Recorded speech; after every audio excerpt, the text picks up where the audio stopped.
Warning, the following may contain Timandra Whitecastle.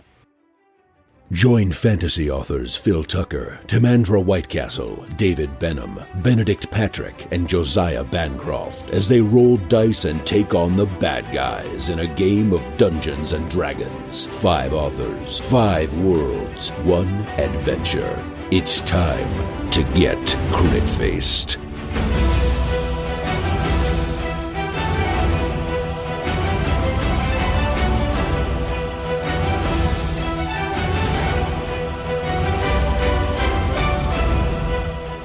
Previously on Crit-Faced, after having been attacked and almost killed by a magically animated broom, it is clear to our heroes that this is no ordinary house. What I've learned from this is I should never go first into a room. No matter how innocuous, don't go in first. Master Sunna, you'll also have noticed that Jean was close to death at one point when you had him, but now he seems to be walking around as spry, almost as spry as before the broom, when brooms attack. Yeah, it's shocking, but yeah, I can conceal it very well. I have a poker face. Okay. What's the I plan, need guys? healing now. We still have another room, I think. Mm-hmm. Where's the... Can we take a brief rest, at least? Sure. We can take a short rest. Can't we use during a short rest? Can't we take a hit die? Yeah, absolutely. That takes about an hour, so you'd have to sort of chill somewhere for an hour to do that. But you can. That's certainly the main way of healing in the game. We could go back to like the bedroom, lock the door, have a watch of whoever's. There's a hole in the door where you put your elbow through. I did improve it. There's a broom cupboard. I'm not going back into the broom cupboard. I think we need to take maybe a closer look at the broom cupboard, because why would that thing be defending it? Oh no, the brushes are going to come alive. Surely that wouldn't happen twice in a row. John, you need to confront your fears. I think you should go in first. No. This would be helpful for you. No. It's all about character growth. Well, I find that the thing about fear is it actually serves an important function to discourage you from doing dumb things again. So I'm going to let you go into the closet for me. Are we taking a short break in the closet together? I'm taking a short rest. It's possible to all fit in there, but it will be, it'll be tight. But you could certainly do it. All right, well, I'll stand outside. Me as well. I don't really need it. I feel fine. I don't want to be short rest. Oh, sorry. Short rest outside. Short rest, and it doesn't mean going to sleep for an hour. It just means sort of sitting and relaxing and attending to wounds. Yeah, it's just chilling this day. So. Did anyone pick up All right, that pack I of will. cards from the first room? Sorry, Nope. what was that? Sorry, Pack of playing cards. Did anyone pick that up? I don't think it was picked up. Shame. No, I was too busy with the silverware. I will. I'll start reading dice. that book on the history of Barovia. Barovia? Oh, Yeah, that's a good idea. Yeah. okay. I shall meditate. I shall practice all the verses of The Monkey Steals a Master's Hat. Okay, good stuff. I think I might bathe. Amen. So what's your plan if you're bathing? Oh, maybe I won't bathe. I'm just asking how are you going to achieve this? I guess there's no water in the tub. There's no water in the tub though. Plumbing. The tub's pretty moldy at the moment as well. So. No plumbing of any sort. There's a tap, but unfortunately when you turn it on, no water comes out. All right. Well, So much for that. I tried, Jean Marlomé. Would you like to have a little of my rosewater? I mean, just a spritz around the large glands that produce the amount of odor that we are all accustomed to at this point might help blunt the fog. I'll do that. I'll do that just for you. Oh, thank you so much. Here's a ladle. How much rosewater do you carry around typically? Oh, gallons. He's like a fire. Full set of silver. Okay. So we sort of relax then for about an hour.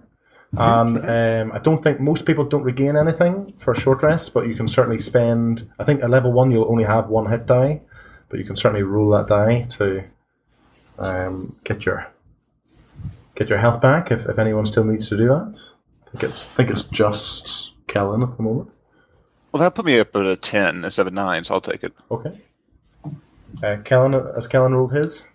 Yeah, I rolled. Yeah. Was Lord Telfin reading the history book? He is. Yeah. So it's he picked up quite a bit. It's speaking about it's a history of a land called Barovia. But you do catch mention in it a lot about someone known by the name Strad von Sarovic, who I think was referenced in that letter that you obtained from the corpse back in the woods. And Strad, the history books, I mean, again, you've just had a chance to flick through it. An hour really isn't enough time to really go in depth, but it does refer on a number of occasions to the fact that he is a vampire, and from what you can gather, that is not a good thing. It mentions the fact that he comes out at night a lot. He's a being of evil, and he feeds off of the blood and the souls of the people of Barovia. So chilled, I set the book aside and I look at my companions and I relay what I have just discovered. So, what's his name again? Saladic? Strad von Zarovich. Zarovich. Zarovich. Sounds like a lovely fella. Well, now we know that a vampire is at least this in human shape. Ah, that's a good point. And that we are in a land known as Barovia, which I have never heard of before. Barovia. That is odd. Barovia. You know what it sounds like? It sounds like Bravo, though, doesn't it? A little bit. So I feel like an encore is coming for us all. I think that this is going to be a good adventure. Another broom. No more brooms. No, I'm finished with brooms. I liked breaking the window, though. That's my kind of adventure. You know, like just breaking a little window. Vandalism. Yes. Oh, it's delightful. Ready for a nap? Well, we just had one.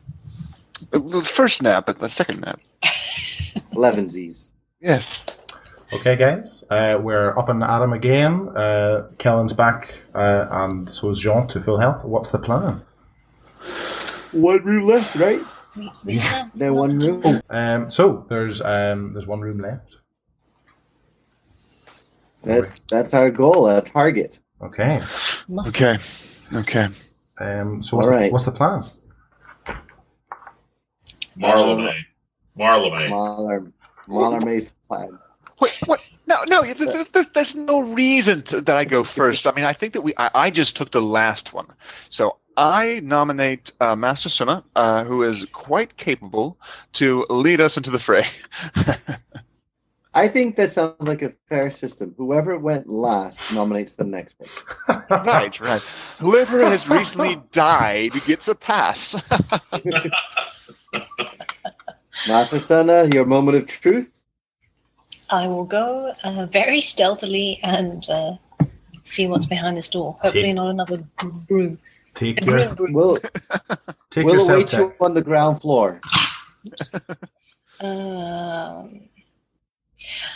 Oh dear. What did you get? Was that a +5 stealth? Yes, it was. So that makes 11. Oh, okay. All right. So you crack the door open. So what's before you? The door doesn't open straight into this room. There's a small half hallway, like 5 feet of hallway, before the room sort of opens up. You can see, yet again, this room's in a bad state of repair. You can see windows at the far end, which would look over the front of the house, but you have to sort of walk into the room to get a glimpse of the rest of what's happening in there. Is it light? Yeah, from the windows, yeah. So I could, in theory, sneak down the 5 feet corridor? Yeah, I mean, it's just like 2 steps would get you in there. Do I have to roll again? No. You happy just to move forward? Yep. All right. So this is clearly another bedroom. There's a bed in the middle of the room, a couple of tables, an empty wardrobe. But what captures your attention straight away is the woman standing in the corner, far corner of the room from you, facing the corner. I back off very quietly. Back out. Tell everyone, of course. So this room actually has an occupant. Was she armed? What? I could not see. Let's go take a peek. Okay. Again?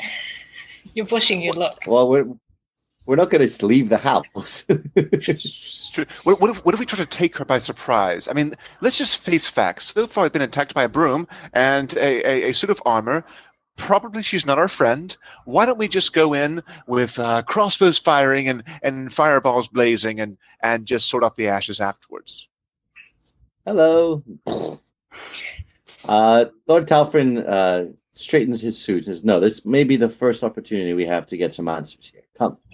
But let us go and address this had person. to have left that room some point in the last several months to get food or something. There's all that dust, no footprints.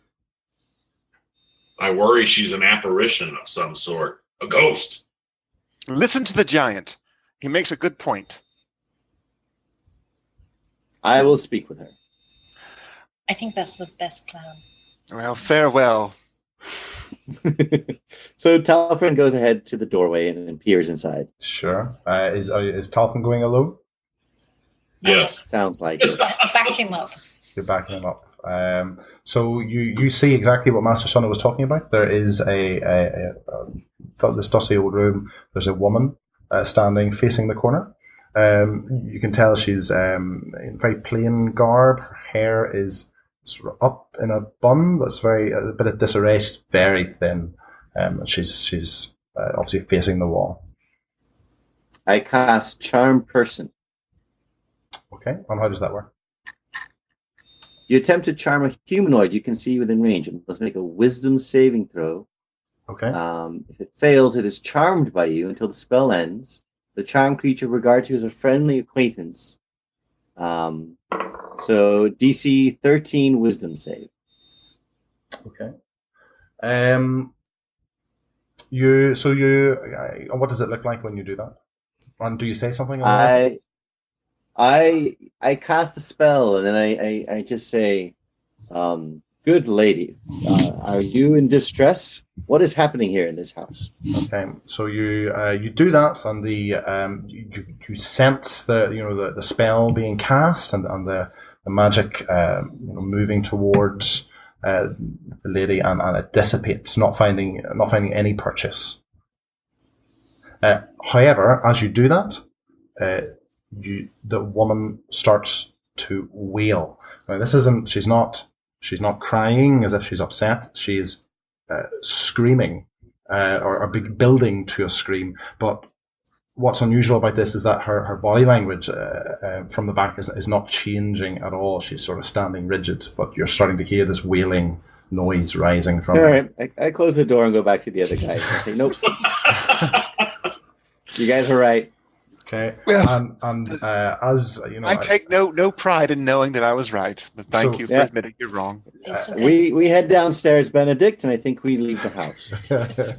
So what are we doing, guys? The wailing is continuing to rise, and it's getting louder, and you're realizing actually it's getting closer to you. Yeah. I'm going to go stand near the stairs and see if I can hear anything coming up, though. Okay. Okay. So Wait. You're running to the stairs? I'm just going to listen. Okay. To the stairs. You cannot hear anything at the stairs. Other than However, what does happen is that through the door, and I mean appearing through the door without interacting it at all, comes this figure, and it is the woman. She's facing you, and now her body from the neck down is totally rigid. Her legs are not moving, but she is moving across the floor.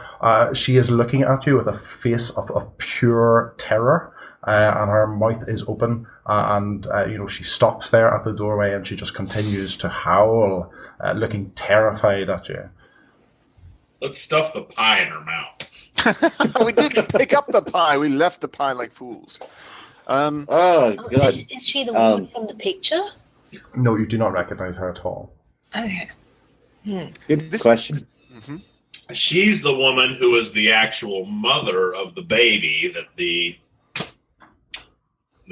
woman in the picture was looking at with scorn, angrily.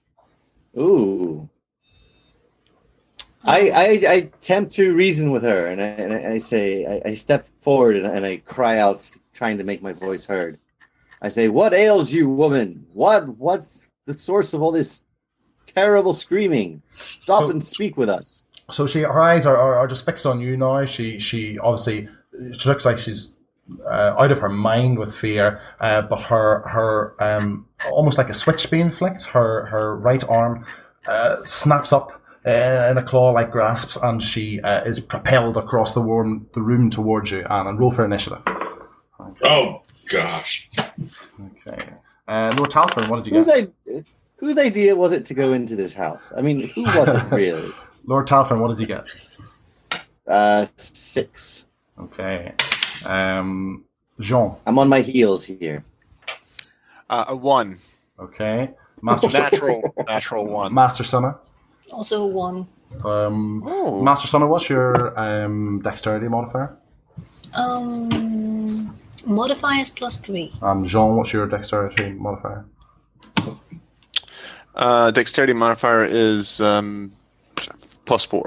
Okay. And what did Kellen get?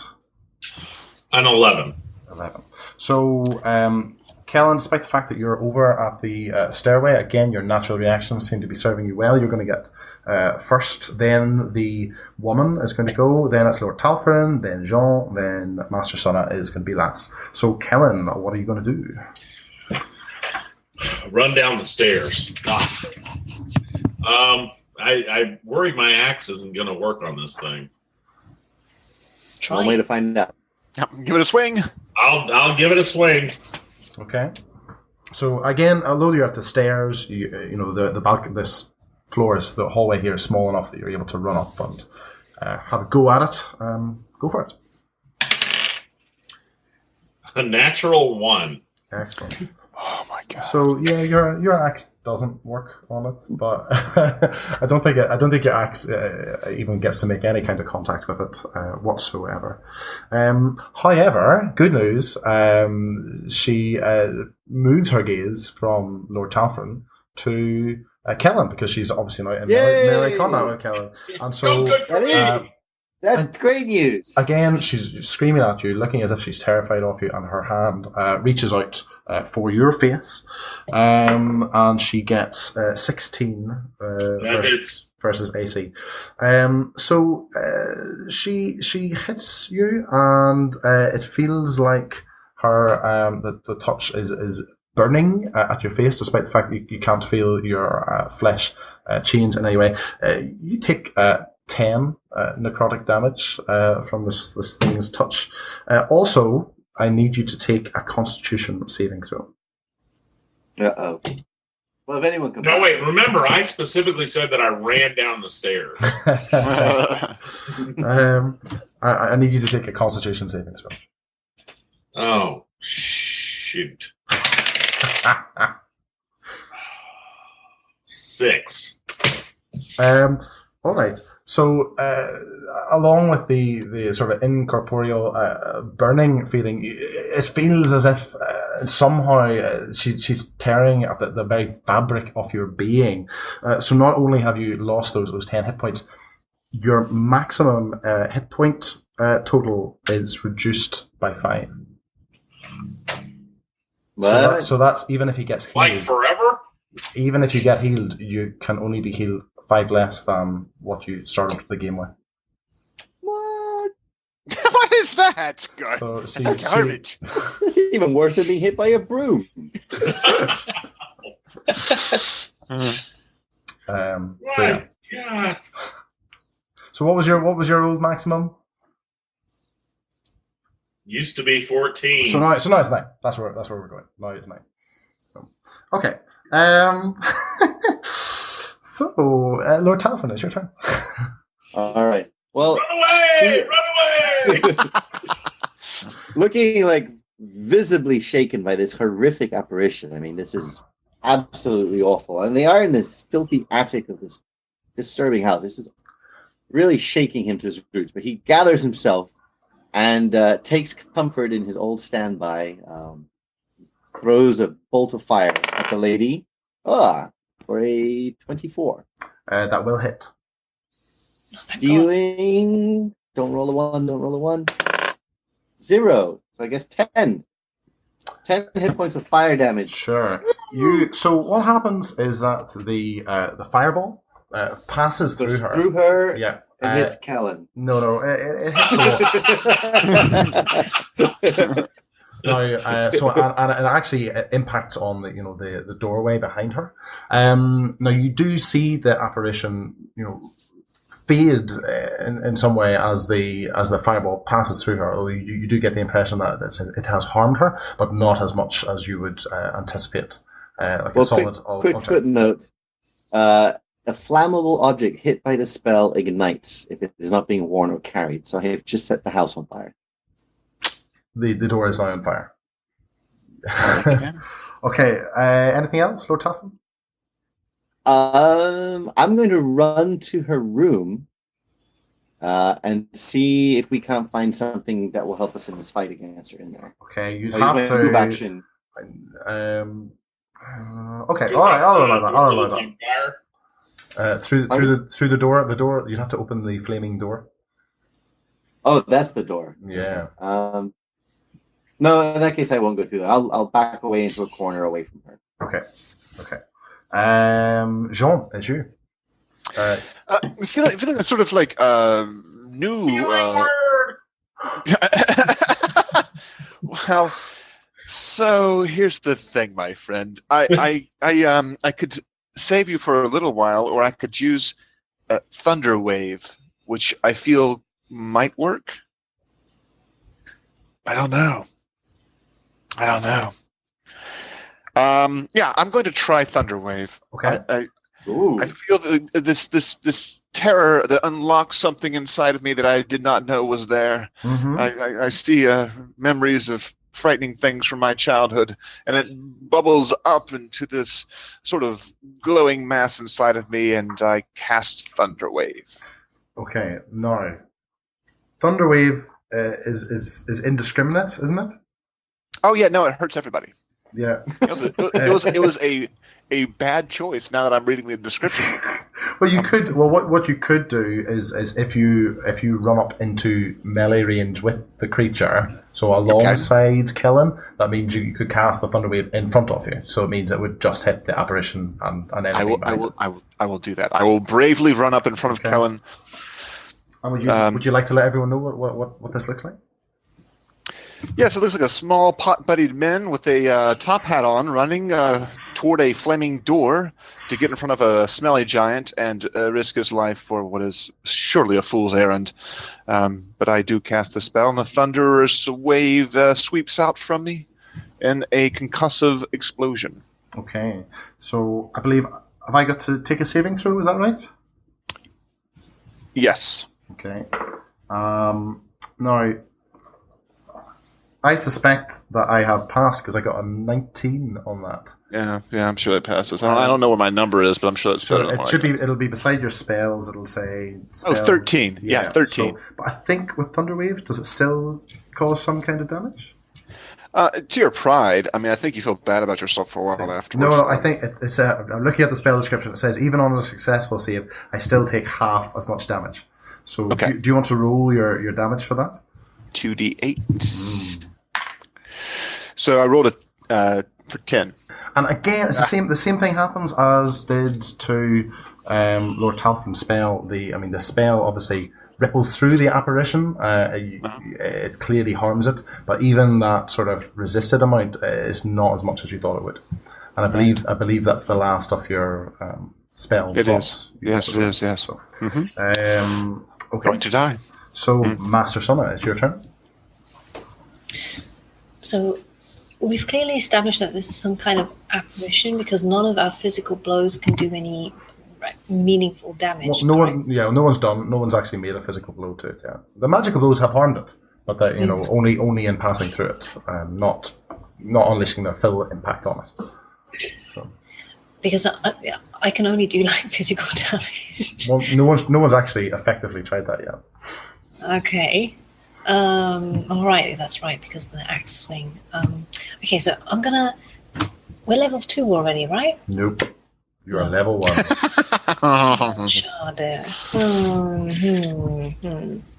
Then I would have been, but then I'll use the short sword and try and hefty blow. See if that works. Nope. No, what did you get? 2. No, that did not work. Do you get your follow-up attack if you fail your first attack?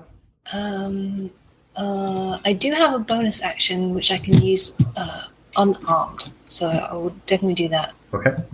And try and follow up with a blow to her chest. Sure. Try that one. Come on. Okay, that's 8 plus 5 is 13. Again, yeah, excellent. That hits it. Well done. You make contact. How much damage would that do normally? That was a 1d4 plus. I have 3 here. Okay. So hang on. 1d4 is 4 plus 3 is 7. Okay.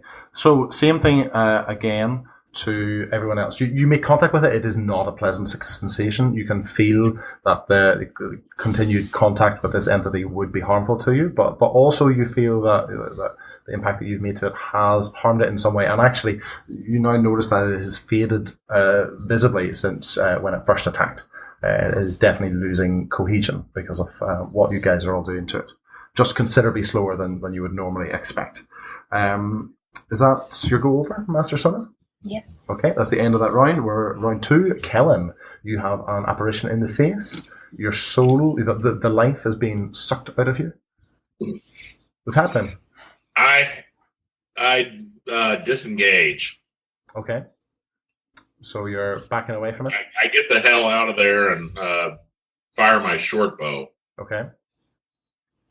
Can I do both? Yeah. No. Disengage is your full action. So disengage is where you're basically saying you're not going to attack, but you're going to retreat without letting it attack you. But that's what I will do. Yeah. So you're disengaging, and where are you moving to? Because what's happening is you and Master Sonna are melee combat with it now, whereas Jean actually is in melee combat with it too, isn't he? Because he ran up to. Foolishly. To blast it away. Lord Talfrin sort of standing. I'm going to stand behind Lord Talfrin. Sure. Okay. Very nice. The 60-year-old. Okay. All right. It's the woman's turn. Now she is aware that she, if she moved away, she'd be giving Jean and Master Sonna an advantage, so instead she turns to the last person to harm her, which was Master Sonna, and she reaches her hand out to your face this time. So she gets 16 versus AC. Master Sonna. Oh, sorry. If she doesn't answer, you can't hit her. Well, 14 armor class. No, so same thing again. She plunges her hand into your face, and you feel this sort of burning feeling, and you lose 10. You get 10 necrotic damage. What? And I need you to take a Constitution saving throw. Okay, that's with the 20 dice. That's right. Man, I'd rather fight a broom any day. Yes. Do I add the Constitution modifier? If only the save. If you look in your second column on your sheet, there's a saving throw modifier bit on the top of it. You might have 0. There's no. Maybe. It's the first page of your sheet. It's just to the right of the main ability column. There's a save to save. Saving throws. Yes. +1 Constitution. Okay, so you get Is it +1. that? Yeah. So that's 18 + 1 is 19. Yeah. So again, you feel that this creature's trying to, grip your soul and basically tear it away from you, but you've managed to resist that pull this time. So you hold on to that sense of self. Okay, Lord Talfin, it's your turn. This horrible thing is destroying the people you kind of hang out with. I've known for 2 hours. So all right. Can I just quickly? Did you say 10 necrotic damage? That's correct. Because I think I only have 9. I only have a hit point maximum of 9. So am I dead? You are dead. Yes, that's right. Yeah. New character. So you crumple to the floor, we curled up into a ball. With a gasp. Okay. Lord Talfin. All right. Lord Talfin lets out an oath as Master Sona crashes to the ground.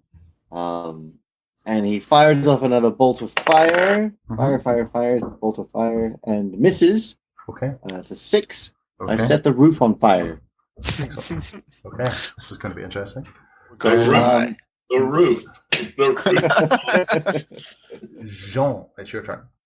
Yeah, so I have very few options, but I pull up my light crossbow and point it at the spectre's head. No, you're in melee range with it at the moment, so you're actually. So then I just poke her in the face with the crossbow bolt.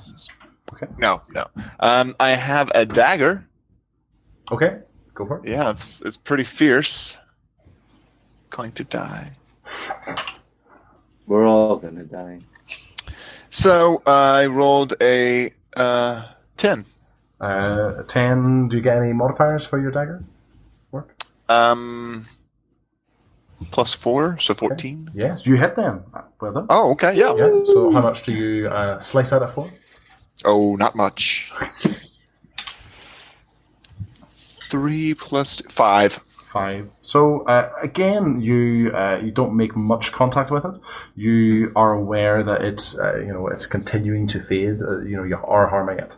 So you feel you're getting close, but this thing is difficult to attack. Master Sona, you are potentially dying. I need you to take a death saving throw. So if you roll a d20, please. 7. 7. That is a fail. Yeah. So you are dead. Your spirit is weakening. 2 more failures, and it is a permanent death. Okay. Grim. The situation is grim. So round 3, Kellen, it's your turn. You are a mess at the back of the room at the moment. You've seen everyone, or Master Sona has dropped. And the situation is so bad that Jean is with his knife out, poking at it. It's I bad. will try my heavy crossbow. Okay. Now, do I add my dexterity modifier on the to hit, or? Yes. Okay. And you will have proficiency in it. So what is your dexterity modifier? +3. So you actually get +5 for it, because you imagine, Awesome. I imagine you're proficient with martial weapons. Yes, I am. Yeah. 18. 18. It hits. And how much does your Heavy crossbow. Is there a bonus to damage? Your dexterity bonus, so it'll be 1d10 plus 3. Plus 3. All right. 11. 11 damage. So the this would you like to describe what happens as the spirit ends its existence on this plane? It gives me those 5 hit points back. So the bolt passes through the creature's head as it continues to wail in terror, and the noise of the wail sort of travels with the bolt as it as it thuds into the door that's still currently on fire. So we've got sorry. It's on fire and not wounded as well. We've got a door and a roof ablaze. We have one of the party lying dying on the floor, and I think that would be a good place to end this session. Oh boy! Yikes! Oh, well done, everyone. That was Was it? I mean, can't we consider that the milestone? Level up. Nope. Oh, boy.